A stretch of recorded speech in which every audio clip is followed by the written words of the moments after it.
Okay. Um, Okay.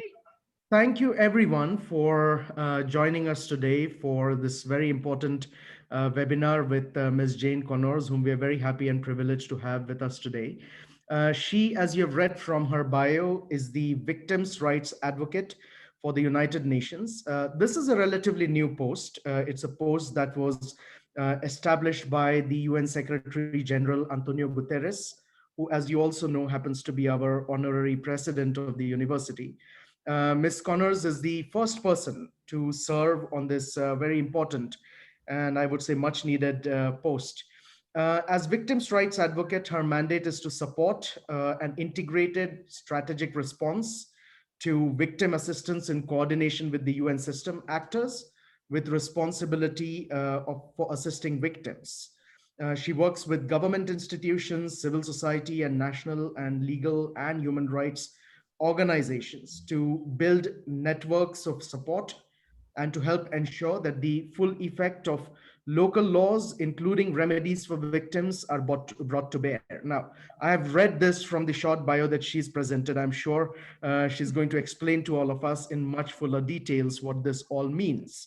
I just want to give you a bit of a background of Ms. Connors' long and multifaceted career in human rights advocacy, as well as human rights and humanitarian assistance in the academic world, the UN, as well as civil society spheres.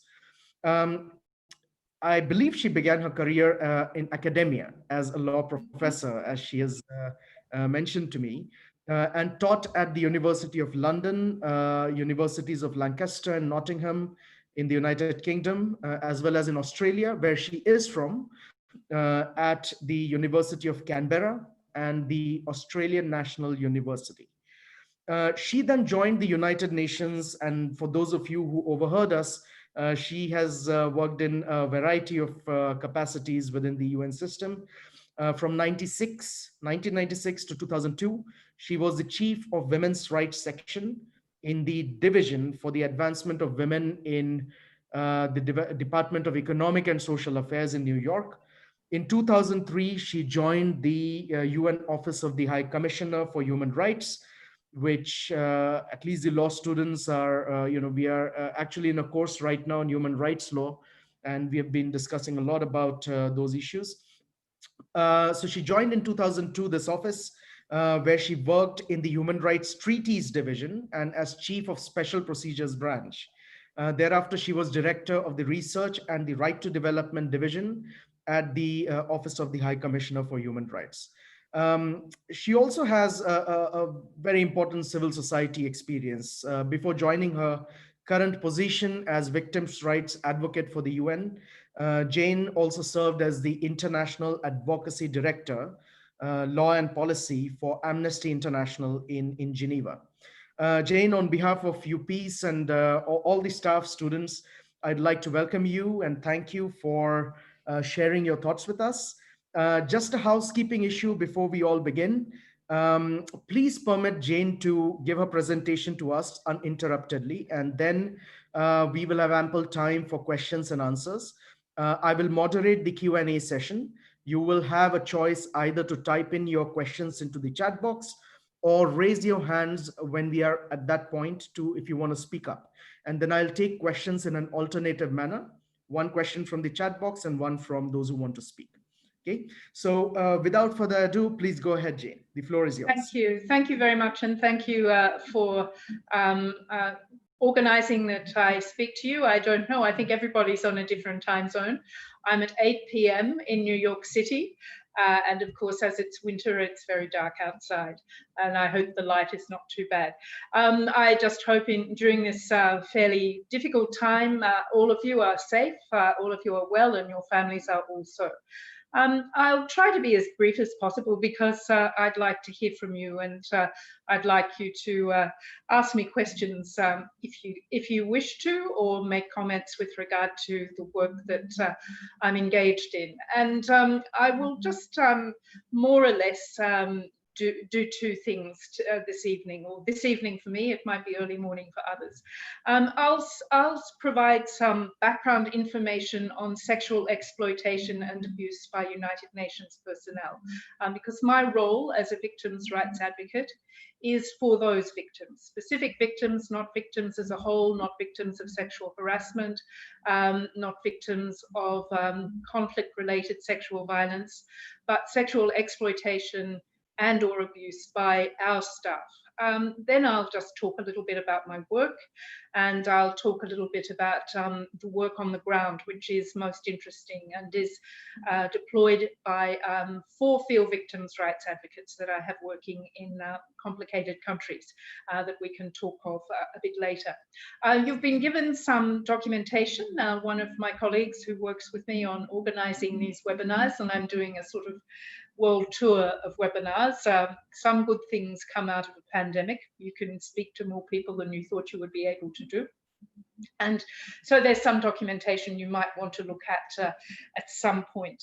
The first thing I want to say before I talk about this rather depressing topic and what we're seeking to do is that the vast majority of UN personnel, and we have about 100,000 staff members in 35 entities. The UN is a big family, and it sometimes has the same issues that other families have. We have 35 entities making up the organization. We also have non-staff personnel. These include about 100,000 uniformed military and police personnel. We have countless contractors and implementing partners, and the majority of those people work for the UN with great integrity, and they really live up to what the UN stands for, what we all think, or what I think the UN stands for, and their behaviour is the behaviour that you would expect from an international civil servant or someone who's working with an international organisation.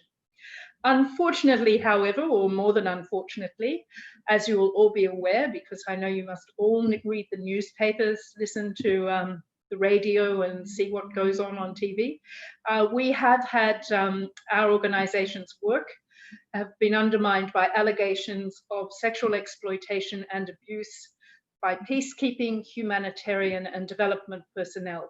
And many of these allegations have been substantiated. I think, just to be clear, many people associate sexual exploitation and abuse of those we are supposed to support and protect with peacekeepers, with people who wear the blue helmets, the military personnel, the police personnel. But we find that the allegations also pertain to humanitarian personnel and development personnel. So I think it's probably a bit interesting to see blue helmets and tanks and then think of victimization by them, but it's broader than that. And of course, these allegations, and to our shame really, the victims are the women, men, children we have pledged to protect and assist. And you may have come across, you're in the region, similar allegations are levelled at people working in charities and other organisations which deliver humanitarian and development aid. Some years ago, there was coverage of what had happened with regard to Oxfam in Haiti, where somebody had moved on to another area and had been engaged in sexual exploitation and sexual abuse. Often these organisations work with us, and work with the UN, so they become more or less part of us because they implement our programs on the ground, and we call them implementing partners. I think the most recent allegations with regard to sexual exploitation and abuse surfaced in some articles that were published in the New Humanitarian at the end of September, and they pertain to sexual exploitation and abuse in the context of the Ebola response in the Eastern DRC. So you can see that was a humanitarian context. You can see the sorts of things that indeed occur, and it's very disturbing. And of course, these wrongs harm individual victims. They often leave them with children.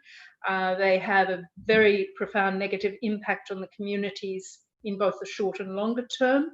They entrench what already generally exists, which is inequality, vulnerability, and they sometimes are seen as often leaving behind what people might describe, some commentators describe as an exploitation economy. So they normalize the behavior, which is disturbing to say the least. We've had over 20 years of ways to respond to allegations of sexual exploitation and abuse, and successive secretaries general have implemented what they call a zero tolerance approach, and many policies, prevention and response measures. I think there are more policy prevention and response measures than I've seen in any other context. There are two overarching frameworks. One, the interagency standing committees. This is the coordination mechanism for UN and non-UN partners providing humanitarian assistance. It put forward 6 principles in about 2002. And then the real legislative framework is the 2003 bulletin, which was issued by the Secretary General on special measures for protection from sexual exploitation and sexual abuse. This is reflected in the rules, this bulletin, not very long, worthwhile looking at. It's reflected in the rules governing the behaviour of all United Nations personnel. It's in the UN system entities frameworks, and it also features in the revised model memorandum of understanding that we conclude with military contingents and formed police units with the countries that provide them to us. I'll just give you the definitions before I go on with what we have done. Sexual exploitation is defined as any actual or attempted abuse of a position of vulnerability, differential power or trust for sexual purposes, including but not limited to profiting monetarily, socially or politically from the sexual exploitation of another. Sexual abuse is the actual or threatened physical intrusion of a sexual nature, whether by force or unequal or coercive conditions. And those conducts, sexual abuse, sexual exploitation, are prohibited for United Nations personnel. Also prohibited is any sexual activity with a child, a person under the age of 18, irrespective of the age of majority locally, the consent of that person, or the mistaken belief of the perpetrator thinking that that person might be 30 or something. There's also a prohibition on exchange of money, employment, goods or services for sex. And there's no exception provided also for the national context or the country, context of the country of the perpetrator. So it's no good if you're a UN personnel and you engage in transactional sex, which this is. You say, oh look, prostitution is legal in this country, or I come from a country where prostitution is legal. It is prohibited for UN personnel. And there is an attempt to limit relationships between United Nations staff and beneficiaries of assistance, as they're described as being based on inherently unequal power dynamics, and they undermine the credibility and integrity of the work of the United Nations, and they are strongly discouraged. There is some discussion, and some NGOs who work in the field do this. They prohibit such relationships because of the inherently unequal power relations. There's discussion of that, but that probably will not come to pass, but they are strongly prohibited. So they're the definitions, and they are defined as serious misconduct, and they are grounds for administrative and disciplinary measures. If they're substantiated and you're a UN civilian staff member, that's the end of your career as a UN staff member. You are dismissed.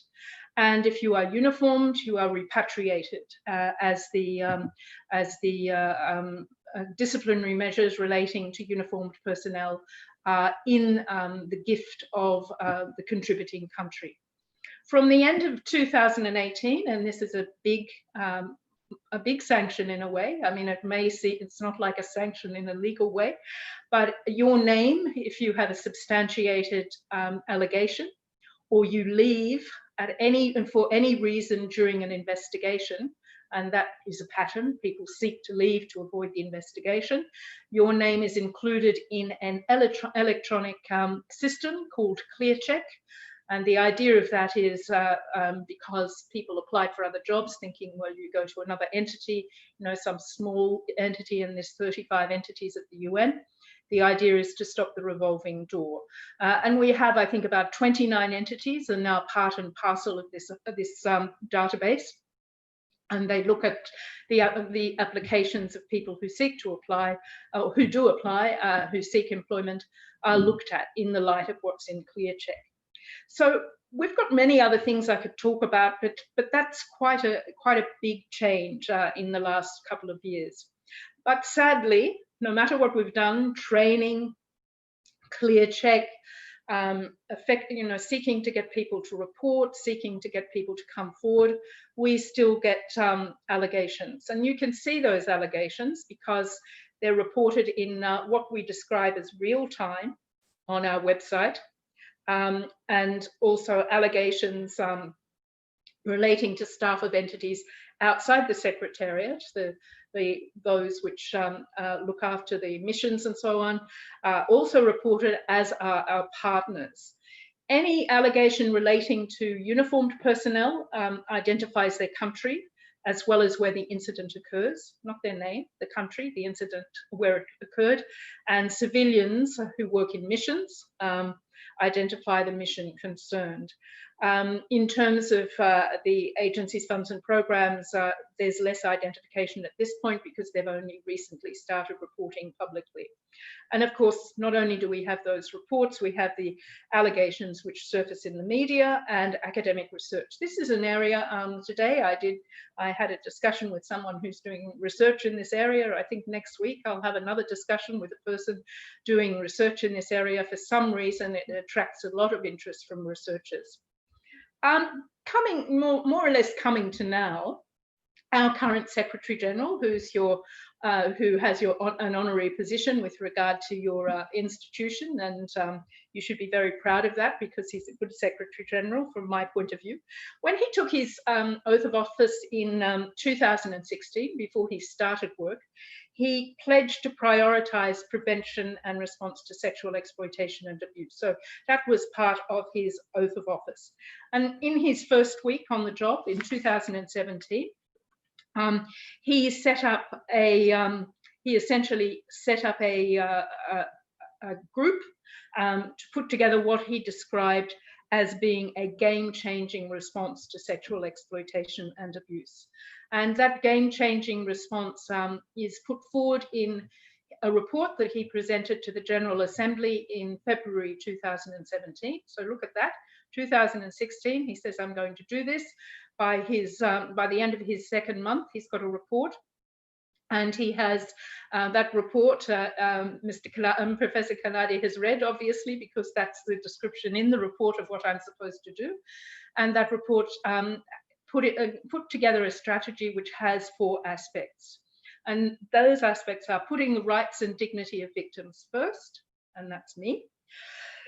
Excuse me. Ending impunity, building a multi-stakeholder approach, and reorienting United Nations communications towards transparency and creating a global platform for sharing best practices. So now I'll talk about the rights and dignity of victims first. This is the centerpiece, but it also informs everything else. Ending impunity, for example, is seen through the eyes of victims. Building a multi-stakeholder approach through the eyes of victims. A communication strategy, don't put the victims bang in the middle of the screen, so to speak. This is a radical shift. It's very different from other approaches. The approaches that went before really focused on the reputation of our organizations and the conduct and discipline of personnel. More or less, the victim was an afterthought. The victim wasn't really, I mean, there was a bit of support and assistance provided, but there wasn't a focus. There wasn't in the training, this is what happens with victims, this is what happens with communities if this conduct is pursued. There was more, this is going to be bad for the organization, it's going to be bad with regard to your state, who's contributed to you, and so on. So this is a radical shift. Now we're looking at the victims first, though you'll see from our communications that we might forget the victims sometimes, and therefore those communications come to me and I try to reframe them. And the operationalization of this was to be affected by the role of the victims' rights advocate. And you've heard what I'm supposed to do. I'm supposed to work across the United Nations system at headquarters and the field to find ways to prevent sexual exploitation and abuse, and if they occur, promote and protect victims' rights to report and receive support, ensure their cases are properly managed, and perpetrators held accountable.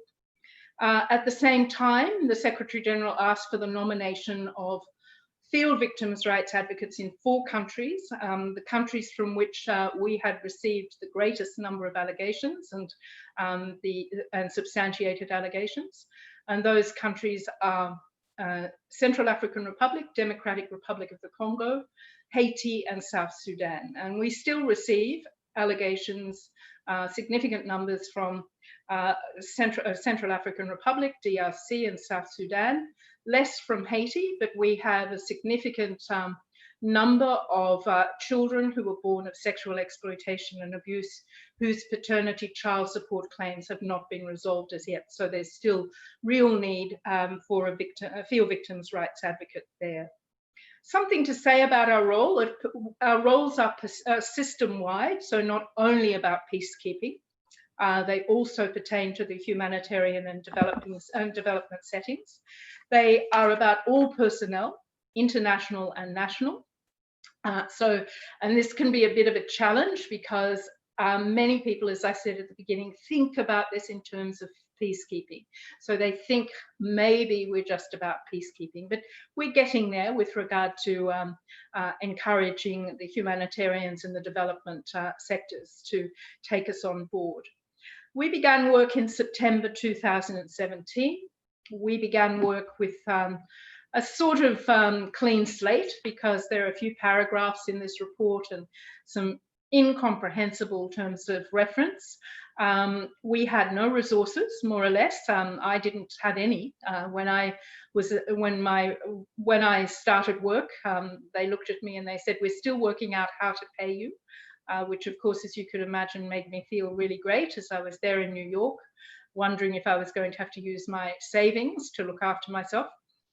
So what I had to do first was things that are considered by some very boring, but very interesting by me, establish the office through the budgetary committees of the United Nations, which is a highly political endeavor, but wasn't so difficult because it's very hard.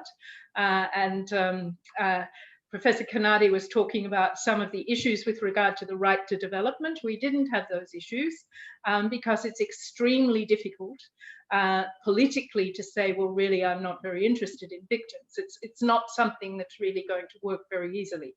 Though there were some issues, and there are some issues with regard to the whole, if you're thinking of peacekeeping, the political issues there. So I managed that, and at the same time, I spent a lot of time on broad advocacy with stakeholders, with member states, UN entities, intergovernmental and regional organizations, civil society and academia, just to explain what I thought the role was going to be about and what was a victims' rights approach, which is a victim-centered victims' rights approach that is not defined anywhere. So I've been working on that and hope to have a document which will set that out soon.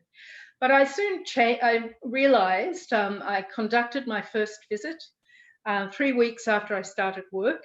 And as I say to people, there was no pressure involved, but I accompanied the Secretary General on his first visit to the Central African Republic. So you can imagine the excitement you would feel if you are the person who's the first person in this role going off with the Secretary General to look at issues in the Central African Republic. It was quite a pressurized thing, but I'm a calm person. What I did there, I mean, I looked at what was going on, but I met victims, and that made it very clear to me what I should be doing, and that was essentially giving them voice and visibility. And since that time, I've visited 6 countries with varying UN presences, and I returned to CAR. So I've more or less 6, 7, 8 visits, and these are to countries that are of various sorts, and not only peacekeeping, but also development and special political missions and humanitarian. And I spend a lot of time, and I haven't been able to do this more or less since, well, more or less since I haven't visited anywhere this year because of the COVID pandemic, and it's impossible, and you don't want to infect people, and you need to respect the mitigation measures. But each visit I undertake, I offer to meet victims confidentially, individually, or however they wish to meet. I don't inflict myself on them, and I ask them what concerns them. And what concerns them is more or less the same thing. Difficult complaint pathways, they don't know how to complain if they wish to. Lack of protection, they won't complain necessarily if there's no protection. Limited or no assistance on health, education, and livelihoods. If they have children, concerns for children born of sexual exploitation and abuse.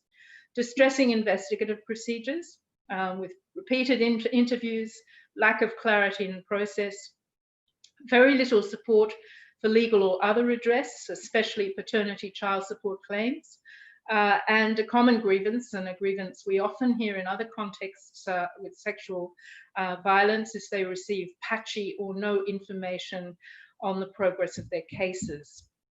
So what have I done since then? I've done this visiting, I've spoken to the victims, I've prioritized paternity claims.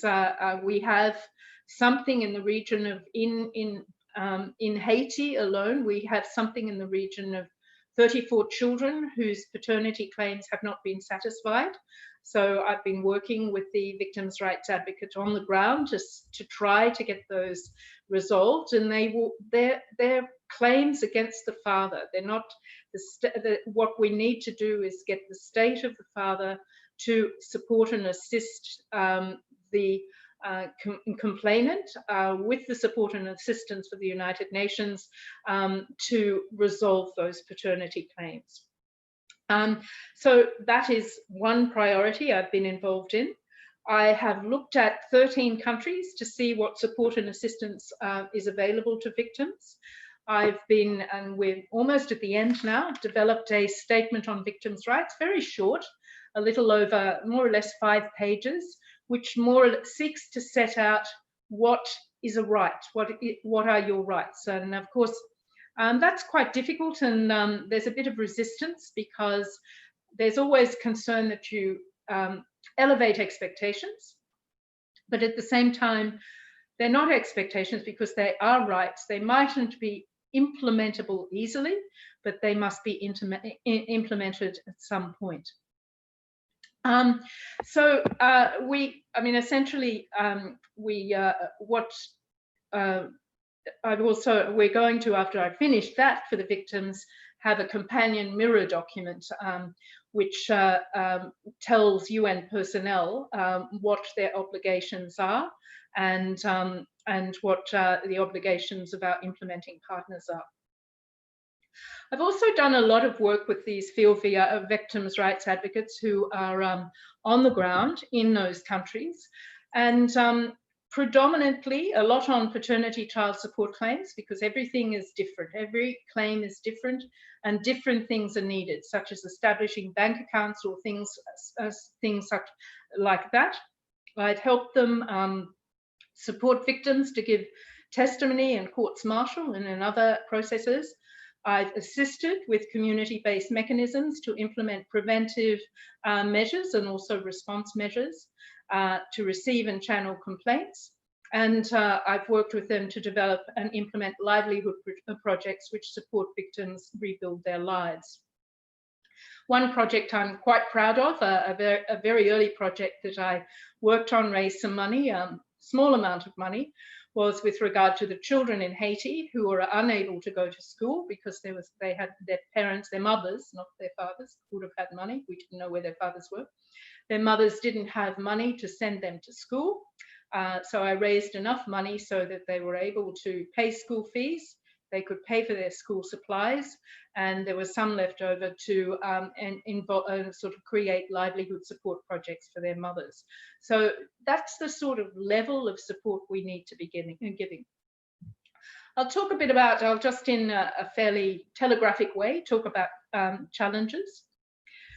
The challenges we have and that we're seeking to address, firstly, assistance. In 2007, a long time ago now, the General Assembly adopted, and the General Assembly always adopts something which sounds really wonderful, a comprehensive strategy on assistance and support to victims of sexual exploitation and abuse. And that sets out how victims, what sort of support and assistance victims and complainants are supposed to receive, and how they should receive it in a timely fashion. And the support and assistance, of course, is medical, psychological, some form of economic, legal, and so on. There's a big problem with the comprehensive strategy, though, because there it is, it looks very nice, but it has no money attached to it. So there are no resources to fulfill the requirements of the comprehensive strategy. And it's premised on the understanding that assistance and support should be provided through existing services, programs, and their networks. This is usually through what we describe as gender-based violence programming. And that can be variable. It can be excellent, but in most places where these things occur, they are remote, they are affected by health emergencies, or they are in situations of conflict. You are not having the gender-based violence mechanism operating. And even if you do, the specific needs of victims of our personnel may not be taken up. So that's a big challenge. In addition to that, we don't have comprehensive, accurate data on victims. They just don't exist. We have no system-wide tool to track victims. We have no system-wide tool to identify where assistance might be available, and we have no system-wide tool to determine what victims receive what. So that's a little bit problematic. Allegations also are often unreported, and that's for various reasons. People don't report because they don't know how to do so. They don't trust, they fear stigma, they fear reprisals, or they receive incentives from the perpetrator. We were talking about one case the other day where a child was born. The mother does not wish to proceed with anything against, doesn't wish to proceed to get child support or paternity from the father of the child because the family of the father of the child is supporting her, and she feels she will lose that support and also be victimized. In some countries also, anyone who reports will face a grave risk. National legal systems are not always positive. They may criminalize the provider of transactional sex, which will mean that anyone who is exploited will not report. They may impose penalties for same-sex sexual activity. Indeed, those penalties can be draconian, even death, or adultery, which is sex outside marriage. They may allow for repertory marriage, which gets you in a situation where the offence is expunged if the victim marries the perpetrator, or they tolerate so-called honour crimes. And even sometimes the acts don't meet the definition of criminal conduct. Investigations may have flaws. Our investigators, though it's getting better, we've now got investigators trained in sexual exploitation and abuse and sexual misconduct generally, but in many cases they investigate everything, fraud, theft, and so on. And they may have unconscious bias, And what concerns me is they often place too much responsibility on the victim. So they will not proceed. If the victim looks as though she wishes to withdraw, she will not necessarily give what would be described as I mean, very solid evidence or very solid testimony. They may decide that they don't want to go forward with those. And in any event, and brings me to probably the last, justice, accountability, and remedies for victims, that remains elusive.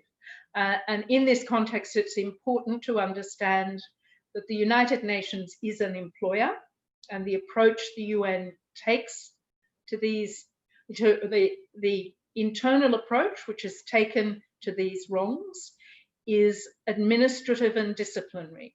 We have no power to impose anything other than administrative or disciplinary sanctions on perpetrators where allegations are substantiated. We have no criminal jurisdiction, and we have no capacity to provide individual relief to victims.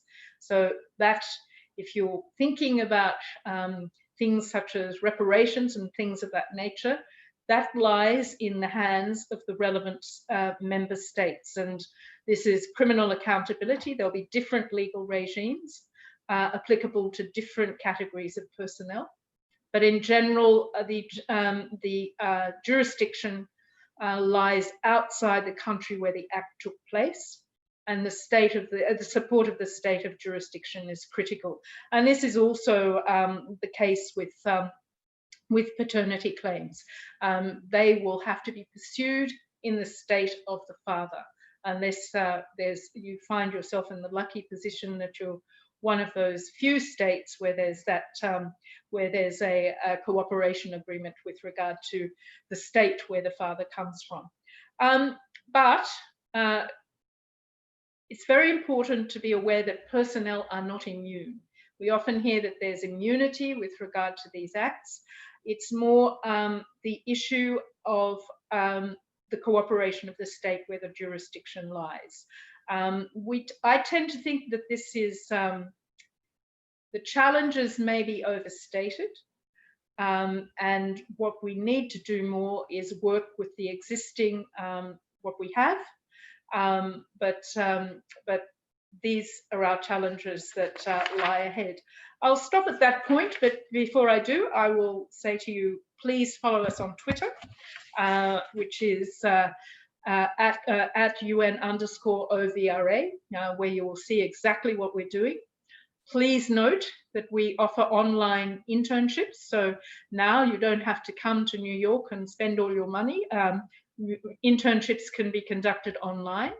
There are online United Nations volunteer roles and actually in-person UNV roles, but we have a number of online UNVs, and we have an online intern at the moment. So they're options if you want to get involved with the work we do. And you're obviously, if you're following courses like this, you're no doubt interested in the UN. But if you're not interested in the UN, I would like you to consider the UN as a career as you go forward with your work and life. So I'm happy to take questions, hear comments, and I'm always interested in hearing what people think about the idea of my role and the idea of and the sorts of work that we do. Thank you very, very much, Jane. I think that was very comprehensive, and I have many questions myself. It seems like this is a Herculean task, really, the endeavor that you have set out to achieve, and the mandate that you have been bestowed upon.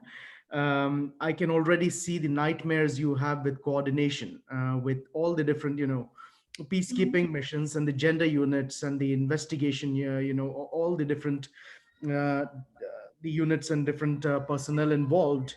But I think it would be very helpful to have questions from students first. As I explained at the outset, please feel free to either type in your questions into the chat box, or let me know that you have a question by raising your hand, and I'll call upon you to speak. I see that Tomomi, you have a question. You sent me a message that you have a question. Would you like to speak up first? Thank you so much. And this is Tomomi, and thank you so much for the presentation today. And I have a question about the UN reporting system about the intern or short-term personnel at the United Nations. As you know, there are a lot of interns or consultants, like mainly the short-term consultants who are working at United Nations. But even though they are included in the protection policy in the United Nations secretariats, I think they have limited access to the system of the administration of the justice because of their short-term employment and also the vulnerability in the hierarchy. My question is that if there is any comprehensive approach for them. Thank you. That's a question which is probably outside. That's outside what I work on. Essentially, I can find out. I mean, they're not. I don't think they're covered with regard to. Certainly, they're covered with regard to sexual harassment, but I'm not so sure if they're covered with regard to the what is the policy with regard to whistleblowing and so on. Because so to be clear for you, my role relates specifically, and it's supposed to be solely to the victims of our personnel who fit within those definitions that I spoke of. And essentially what we're looking at is, in general terms, I suppose you could categorize them as beneficiaries, but essentially people who are in situations in situations of vulnerability vis-a-vis the UN personnel. So in general terms, they will be those that we're supposed to protect, those that we're providing humanitarian, peacekeeping and development assistance to. That doesn't mean to say, in some cases, people who are working as staff, for example, who are contracted to be cleaners, contracted to work in refugee camps and so on, who are in situations of extreme vulnerability vis-a-vis a staff member, cannot be classified as a victim of sexual exploitation and abuse. I do get people who have been harassed by UN personnel, so that's a different route, because the issues that they face are fairly similar. But I'm not so involved in the minutiae of, or not the minutiae of the retaliation policy, but I can look into it and get back to you. Okay, I have Daniela's hand up. So Daniela, please go ahead.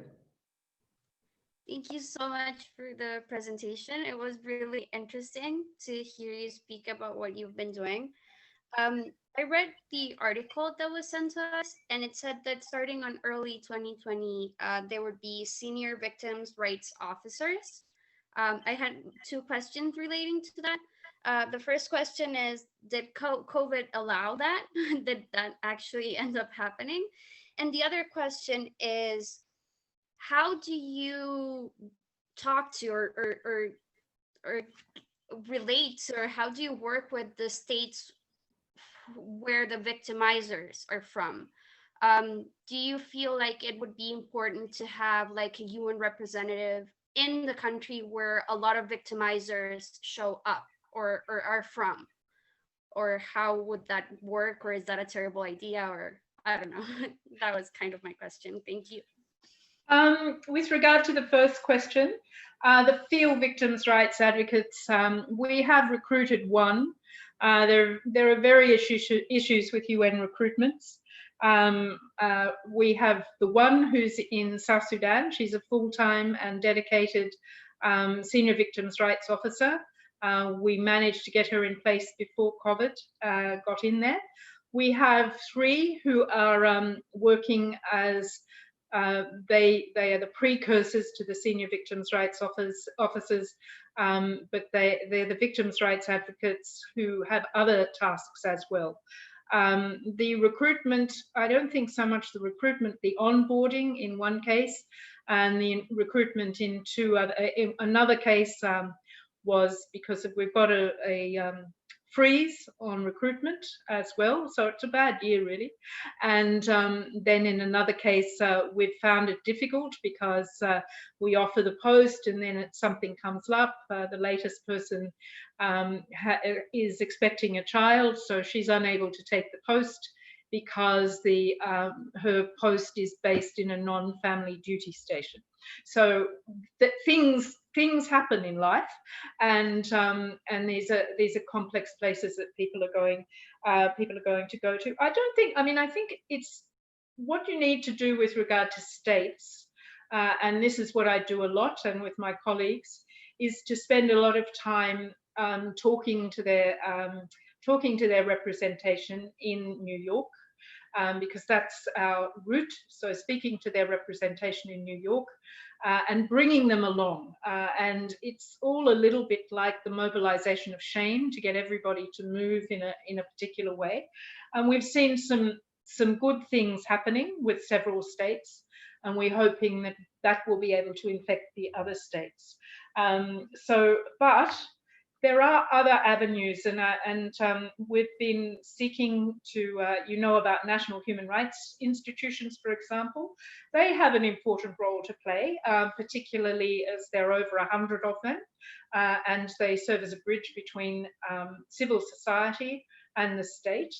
And in their global alliance, we're seeking to encourage them to mirror each other, so that the national institution in one country where perhaps the perpetrator is the national institution in the country where the act took place could interact together and put pressure to bear on the state to encourage some form of movement forward.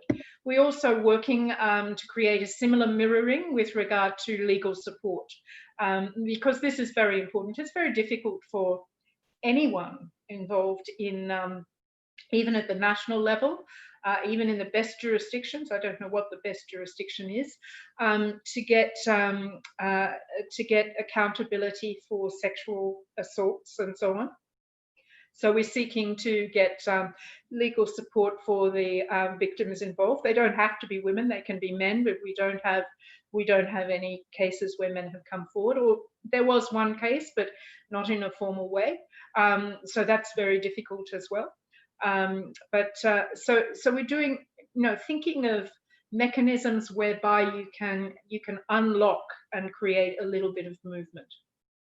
But I don't think states would like someone in their country, sort of there as their there is a suggestion that there be an ombudsman, but I don't think those states would like that much. I'm difficult enough, I speak to them, but I speak, you think about this and you think about, because I think it's unusual for states to be totally averse to doing the right thing. There may be reasons why the right thing isn't done. Obviously, there are specific states, and I won't go into that, but you will know about that from your study of human rights and so on. Essentially, it is pushing people along to and using what we have. We need to use the treaty bodies, the special procedures, and other mechanisms which are available to us. I have a question from Abigail. Two questions, actually. I'm going to begin with a question more work-related, and the other is a personal question for you. The first work-related question is, have you noted any sort of patterns in your work concerning perpetrators and victims attributable to things such as gender, age, societal complexities, traditional sexist or patriarchal societies or those nature? Are there any common denominators that you can derive from in terms of patterns, establishing patterns? Well, I think we can say, number one, mostly it's it's opportunistic. So we're not looking in general terms at perpetrators who are pedophiles, for example, or perpetrators. There are some who move from place to place in order to continue what they originally did. In general terms, it's a combination of things. Where there's extreme vulnerability of populations, where there's power in the UN personnel, where there's an opportunity, and where there isn't sufficient mitigation measures, where there isn't sufficient of a risk assessment and mitigation measures. And as I said, remote areas where there mightn't be oversight, and where it might be easier for it to be something that people can justify, I suppose. Places, conflict affected areas, and where there are other issues such as the Ebola response. I imagine everyone was thinking about Ebola rather than the issue of sexual exploitation and abuse. So I think they're not so much patterns, but things you can, sort of a perfect storm of factors. So and you have people who come. Often the countries, the people who are victimized are a very low. I mean, in terms of power, their power is low.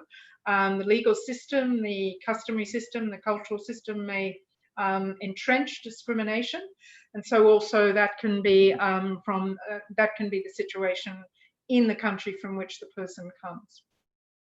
But it sounds awful, but it's power and opportunity.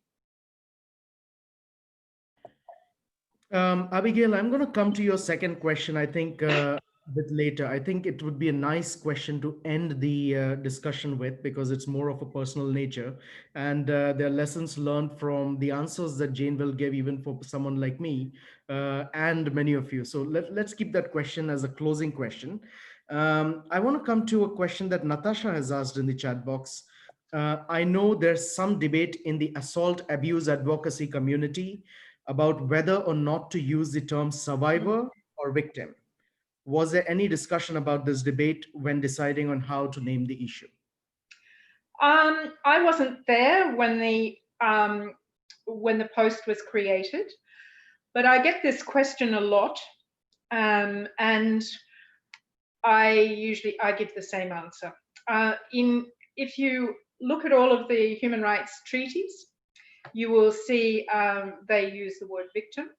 If you look at the documentation that exists with regard to gross human rights violations and crime, the two declarations that exist in the United Nations, they use the word victim.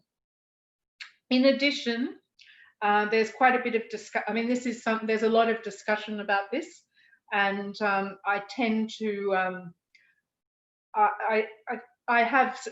there are people who have been subjected to sexual assault, sexual violence, who are proud to call themselves victims.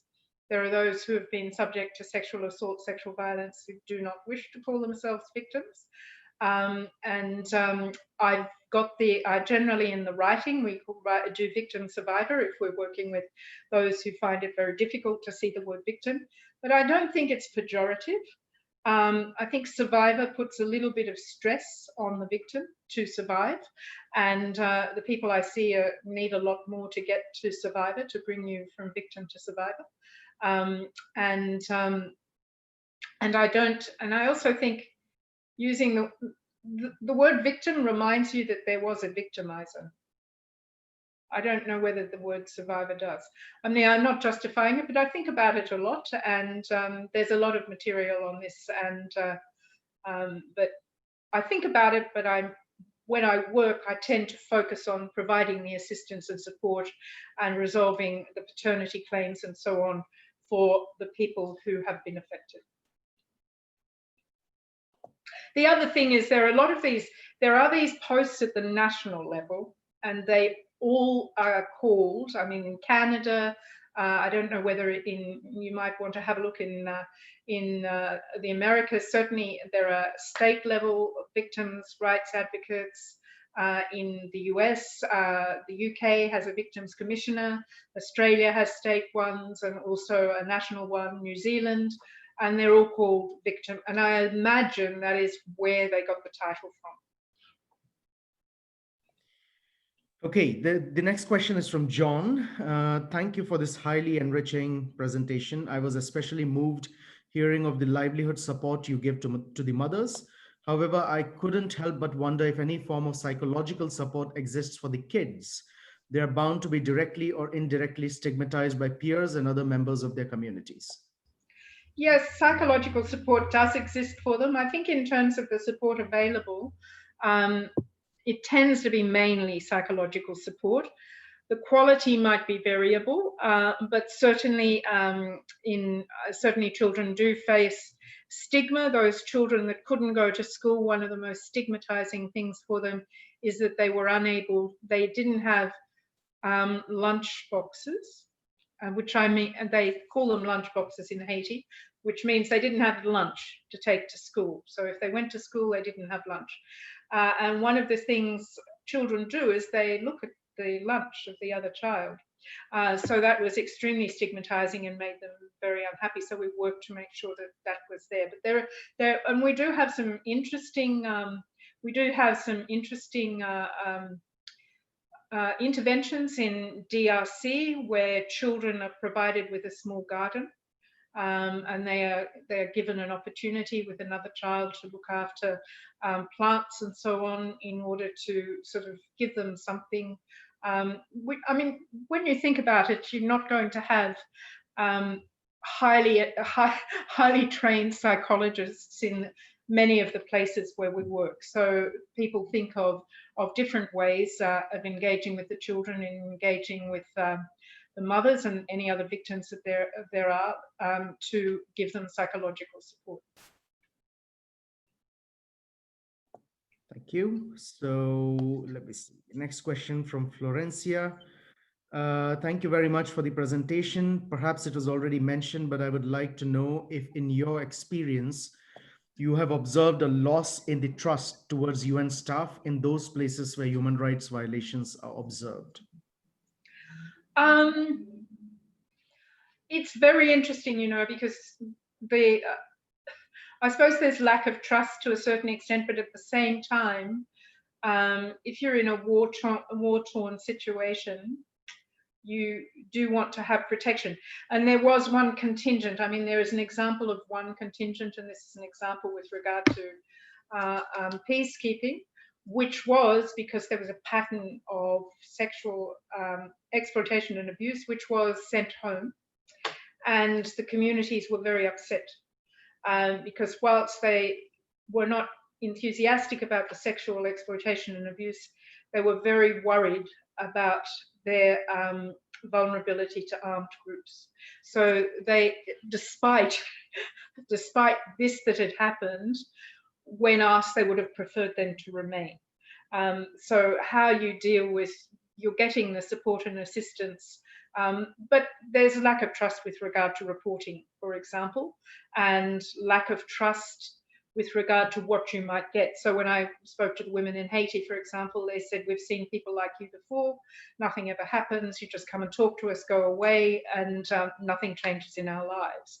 And I suppose that is what people think as well, in general terms. But in terms of, you know, if you have a humanitarian people working, if you have protectors or peacekeepers, development personnel, probably maybe less so, but if you have the humanitarians and the peacekeepers, you may prefer to have the peacekeepers around, but not to have the wrongs as well. So we need to work on making sure that behaviour doesn't occur. I always say let's work on the behaviour and hope attitudes catch up, because I often hear people saying, oh, we need a cultural change and so on. I think we can get behaviour changed a bit more quickly.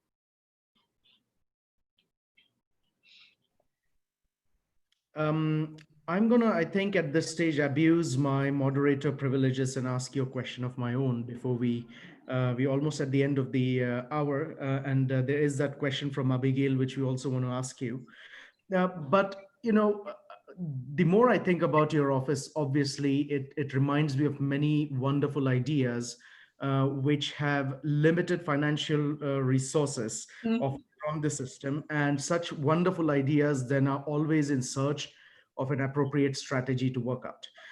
And my question to you is, in terms of victims of human rights abuses, even at the national level, they are very hard pressed many times to find adequate information about what avenues to approach.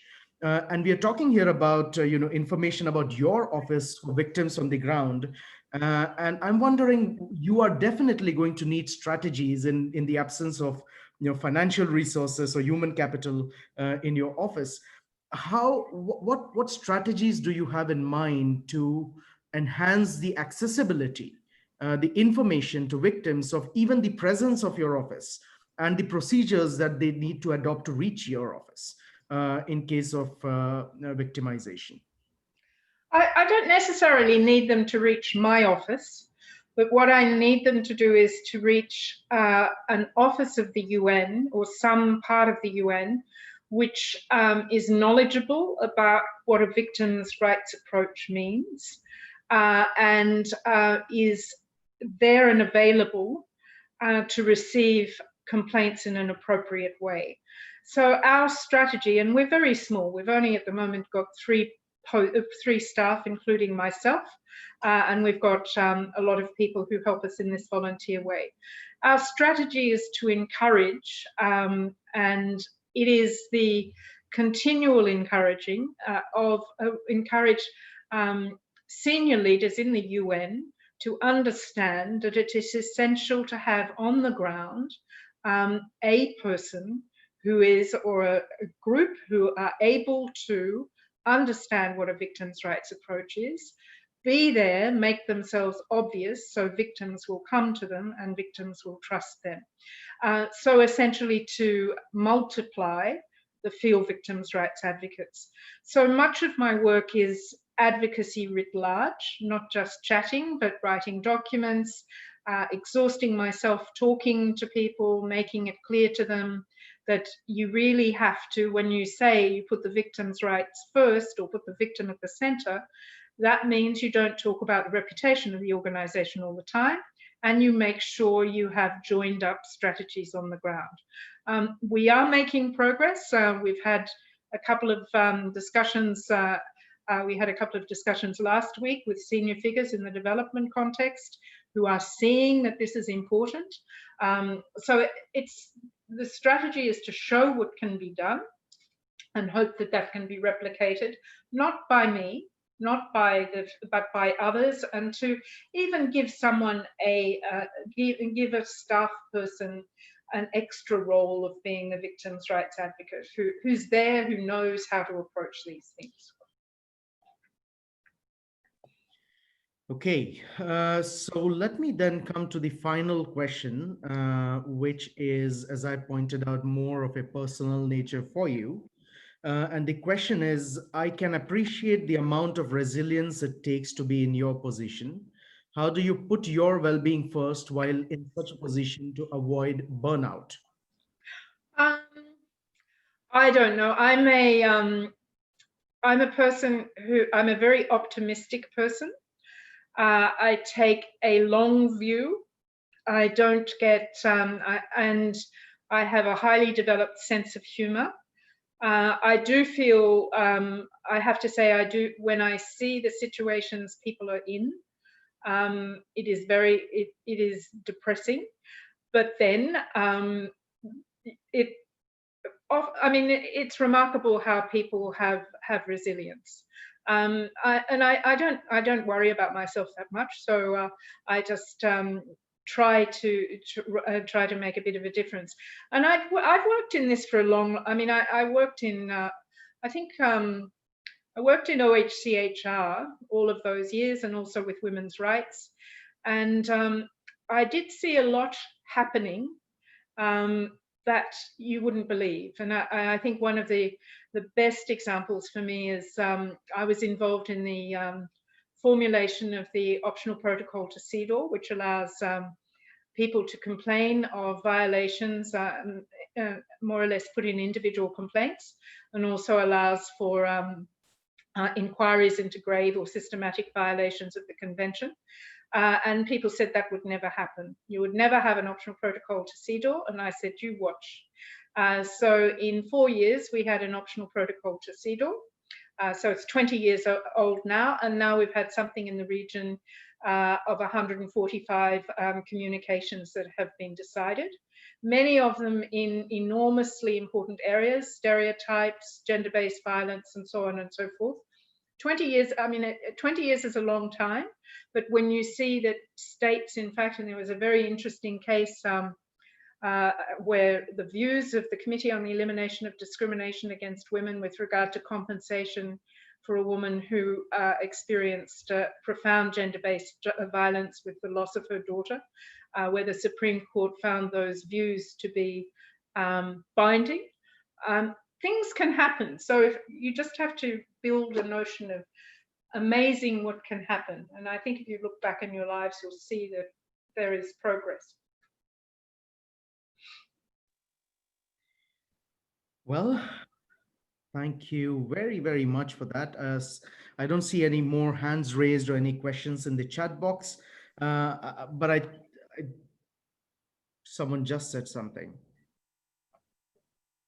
I think she said, thank you so much for taking the time to talk to us. Something that preceded that. But anyway, I think we can really, do you have time for one more question, Jane? Absolutely, I'm fine. Okay, so this is, let's just end with this question. This is from Monivan, and the question is, the mechanism of UN addresses the sexual abuse or sexual exploitation. Is there any political influence or intervention in this mechanism? Is that, well, obviously the UN is a political body. But as I said, the issue of sexual exploitation and abuse with peacekeeping is a performance issue, because so it has become something where there's great acceptance that these are wrongs which shouldn't happen. So while there will be some political issues that arise, more political is the getting the understanding across that this is a system-wide issue.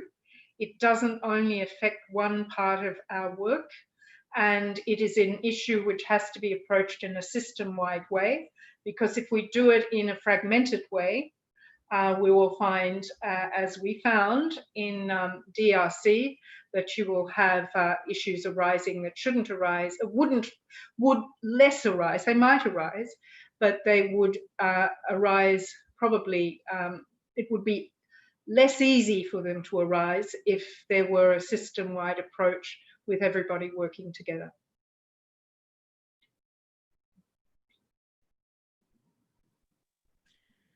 Thank you so much, Jane. I think with that, we can come to an end of this webinar. We are all very grateful to you, as I expressed at the outset, for speaking with us, for sharing your thoughts, your work with the UPEACE community. Many of the students have worked with the UN in the past, actually are working, or would want to work with the United Nations. And I think everything that you've explained and shared today is of fundamental importance to their professional lives. So thank you very much for everything that you do and for sharing that with us.